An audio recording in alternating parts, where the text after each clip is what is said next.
Okay, so there's thousands of mutual funds out there, but let's compare a couple so you can really get a feel for these expenses and how to find them in their mutual funds and online and their prospectuses, which a prospectus gives you the information about the fund in greater detail, and also how you can kind of compare and how to maybe evaluate funds from an expense standpoint. And we'll look at two here. We're going to look at the Vanguard S&P 500 fund, a real standard index fund that low expense type fund, so you can get a feel what that looks like. And we're going to compare it to a Quaker Strategic Growth, a fund I happen to kind of find here to give you some examples of a fund that might have some loads and some different types of expenses, so you can get a feel for how they might differ on maybe both ends of the spectrum. So let's go take a look at these mutual funds and see what we see. Okay, we're over here at Vanguard. You can search Vanguard or Vanguard Group in the Google or whatever, and you might see a home page like this. They change them every once in a while. And I want to show you this because it's sometimes a little harder to find some of their mutual funds. Things you can also search by the name or the ticker symbol might take you right directly there. But if you're looking at just wanting to look at their list of mutual funds, Vanguard's pretty popular. You just go under personal investors, and then you look under mutual funds. So we're going under investing and then mutual funds, because we're going to look up this Vanguard index type fund and kind of compare it to another fund. So we're going to browse index funds by class, because we're looking at a large cap US stock thing, because we're going to compare this to Quaker. And really what we're looking to do is just to look at expenses. That's all we're looking to do, is we're just going to look at the expense part. You can see Vanguard has money market funds and bond funds. They have a lot of different types of funds. So we're looking for stock funds, and we're looking for large cap. So here's stock funds, here's large cap. You can see they have different types, like dividend growth or growth index. Let's look at just the 500 index fund. This is their bigger fund, their Admiral fund, so it's a little bit more expensive again too, but at least you can get a feel for expenses and how it looks and differs. Whenever you're looking at mutual funds, you can kind of get a feel as far as different things to look for when you're going into the actual fund. And I'll show you a quick way to look up these expenses too at the end of this lesson, so you don't even have to go into the funds. But when we show you the quick way, you still want to know how to go deeper into the funds to find the kind of the small print, as they say.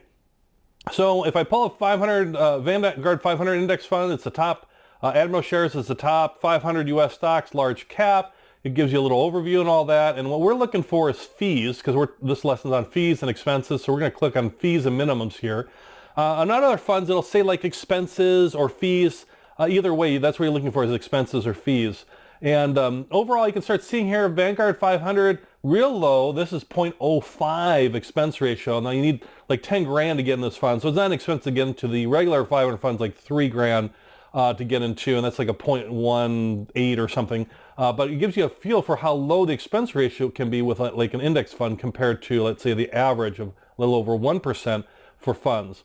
All right, so that's just the expense ratio. We want to know, is there any loads? It's like you can have a real low expense ratio, but if you have a 5% load or charge just to join the fund, well, that really eats away my return even if your expense ratio is low. This expense ratio being that annual cost. That's your yearly annual 0.05 you're paying. So we look down further here at fees.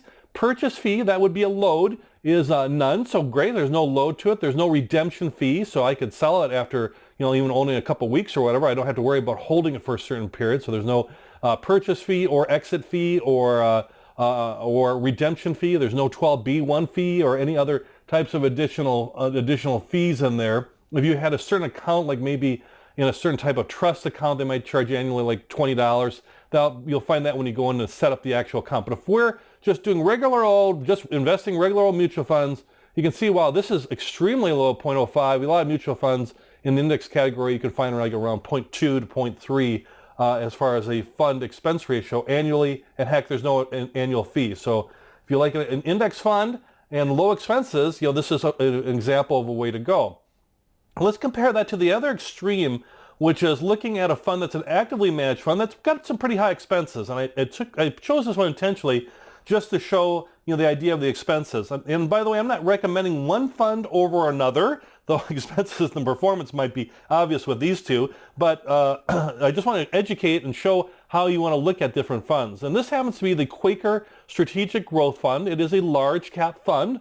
It's a large growth fund, so it's a little bit more risky, a little bit more growth than maybe the S&P 500, which is growth and value, a little bit more of a blend, but they're still large cap funds.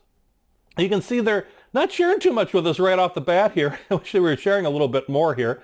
But at least this is the Strategic Growth Fund here. Let's look at the, a lot of times you might go to like a brochure or a fact sheet. Brochures are all just sales, sales, sales. So I like to go sometimes quickly to go to a fact sheet. But even fact sheets can be a little misleading, so you just got to be aware of that as well. So here we are in the Quaker Strategic Growth Fund. You can see they have different classes of shares, class A, C, and I. I might be like an investor class where you can only buy that through maybe like a reseller, like a broker. And then they have different things like class A and class C, and they might vary based on their expenses and other requirements. A class C might give you less expenses or maybe more, but they might have some other benefits to it. So let's take a look at this. And you can see the expense ratio here, just looking at their fact sheet, they have right here 2.24 versus a 2.99. You can see it's lower in the class I, but you might need 40 grand to invest and you have to buy from a broker possibly. I didn't go through super detail on Quaker, but that's the idea behind the two. But still, we're at 2.2, 2.9, even 2%. That's pretty high. Considering you got other funds that are less than 1%, even index funds are like in the 0.2, 0.3, 0.4 range. That's money you're paying every year. So every year, if you're in a class C, you're going to pay 2.99 or 3%. You got to do better than 3% just to break even every year. So you can see how that impacts your return. And one thing I noticed here with Quaker that was a little like, I didn't like, was sometimes you see these things where they show like a growth of $10,000, happens to be US, and they show, like, oh wow, this is Quaker versus the S&P 500 total return. The black is the Quaker and more the gray or brown is the S&P. And you look and say, look at Quaker, they're just kicking butt. Look how great they're doing. Well, the reality is this is since inception. This is not like the recent period. This is like since inception from 1996. So maybe back in 1996 it was a good fund, and because you had that good fund for all those years, it's still maintained it. But how is it done recently? Because that's what we care about, is a little bit more recent, because they might have changed a fund manager or something. So this is not the expense part, but just to give you a feel for it, you can kind of see here when they show returns, like average annual returns. Well, before sales charges, 7.5, but you have these sales charges we're going to talk about in a second. And otherwise, you're at 6.36 after the sales charges over the last 5 years. Compared in this period, compared to like 12% for just a plain old vanilla index fund for the S&P 500, right? I mean, it's getting crushed over the last, last 10 years, right? Versus inception, it does great. So I was a little deceptive on that. I didn't really like that. But we're looking at expenses here. So what do we know so far? Well, we know Class A and Class C shares, they run a 2.2 or 2.9 expense ratio. That's really high. Let's just talk about that's really high. All right, so now we want to know, is there a load? Is there a before charge? Because a lot of times when you have these kind of funds, they might have a fee or a charge in there. And there's more information here. They give you some things around what their holdings are and stuff. But I'm not seeing anything here on this short little fact sheet about loads or other expenses. It's just a short little fact sheet that just gave me some quick information, which is nice. I can look at this right now and say, at a 3% expense ratio, it better be crushing the index, and it doesn't, so that might be kind of worrisome. So what do you do, right? So you got this quick kind of like fact sheet. Well, the next thing you can do is go into the prospectus. That's really where you find all your detail on funds, on mutual funds, is the prospectus. You can see they don't even have a link for it here. You got to go up here, and you find like this big prospectus with all their funds, and you got to kind of scroll through to find the fund you're looking for. So in the interest of time, because it was kind of icky, I already did that. And so here's from the prospectus, the Quaker Strategic Growth Fund, and this is going to give you a little bit more detail on a lot of areas, in particular like your expenses. So let's see if we can find the sales charge here. Let me blow this up a little bit, and why, yes it is. It's right here. You see where it says maximum sales charge or load imposed on purchases as a percentage of the offering price. So they're obvious, they're honest, they're saying this is what it is. And with Class A shares, it's 5.5%. Holy moly, 5.5% just to get in the door? That's pretty high. Now Class C, an institution where you might have have bigger things or bigger things you can do, then you have to have more money invested. In fact, it says up here, if you and your family invest or agree to invest in the future at least $50,000 in Quaker funds, you might get a reduction on your sales charge. You might, So if I give you $50,000, maybe I don't have to pay 5.5%. Maybe I can get something a little less. And maybe if it's $100,000, I can get a Class C share. A little more details behind that. But either way, that's pretty high. But even if I was a Class C share, you can see these are the management fees, 1.3. You know, they break down the fees, and there's 12B1 fees. So these are extra fees that are loaded, wrapped up in your expense ratio. These are your annual expenses. They got some other stuff here. They got fund operating expenses. They got all sorts of stuff in here. The bottom line is that you're going to pay 2.24 or 2.99, depending on the class of share you're buying, every year just to hold that. So if I bought, you know, I'm just a regular guy investor and I bought a Class A share, I'm going to pay 5.5% just to buy the fund. And then every year, I'm going to get charged 2.2% on my holdings every year. Compare that to a no-load fund that's zero and might be less than 1% as far as, or average is 1% for even actively managed funds and less for index funds. And you can see then that makes it hard for a company like Quaker and their Quaker Strategic Growth Fund to do well. You know, they're really making their money on the fees that they charge. Is really where that's coming in. So if I was evaluating mutual funds, you know, I would have some concerns about Quaker, and I'd certainly expect some big, you know, returns from them. Okay, so this we've dove into these funds and dove into things, you know, pretty deeply, and that's what you want to do. Go in the prospectus and really get deep. But let's say I just want to find information fast. In Google Finance, Yahoo Finance, a lot of places have this. I think I like the Google Finances for finding out expense things, or can find it real quick. And you can just put in the different ticker symbols around that.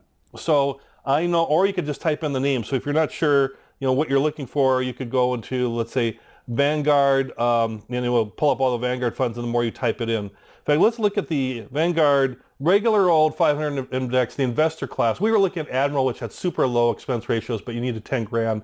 This one you don't need as much in. You need like 3 grand, but at least gives you an idea of something, a standard type of fund. Pulls up the current price and all that, but what we're looking for off to the right-hand side here is where we'll find our different expense ratios and expense information in there. And that's what we're really looking for, is there a load? Just if I'm looking quickly without going to a prospectus or really trying to search for all these different funds, I can go right in here into Google Finance, you know, just by going to Google and then Finance, or just searching it. I can look up the company name, the mutual fund, this is the Vanguard Index, and you can see here, front-end load is 0. Deferred load, that would be your back-end load or back-end sales charge. That's 0. And expense ratio of 0.16 for this one, the investor classes versus their Admiral class, where you had to put more money in. So I can see, and there's no management fees or anything. So I can see, you know, no loads, real low expenses, index fund, that's how they do it. Let's compare now to Quaker. You can see how quickly we're able to get this information now. So if we put in Quaker, and if I knew I know Quaker's symbol, but if I didn't, I can just type in Quaker, and I can find their Quaker Strategic Growth, right? We were looking at that A shares, right? That had the big front end load. Let's look at that. So here's Quaker, and I can scroll down, and I can see right off to the side here, you know, front end load of 5.5% and expense ratio, the overall expense ratio, not broken down, but overall 2.24. It's all loaded in there. There's no deferred load, no back end charge, no extra management fees, but you don't have to worry about that. I'm getting 2.24 every year on that. And it's interesting, under their total assets, they've got 85 million, a little over 85 million in assets, so somebody's investing in them. I'm not sure it would be me, but these are the people who are putting in big bucks to try to avoid some of these charges and these loads. But for us regular investors, you know, that's a pretty hefty number. So yeah, that's where Google Finance is nice. You can just type in the ticker symbol. The ticker symbol is right here. That's like the thing you could look up as far as quickly looking up stock, if you know a ticker symbol. If not, just type in the name and you'll be able to find it in there.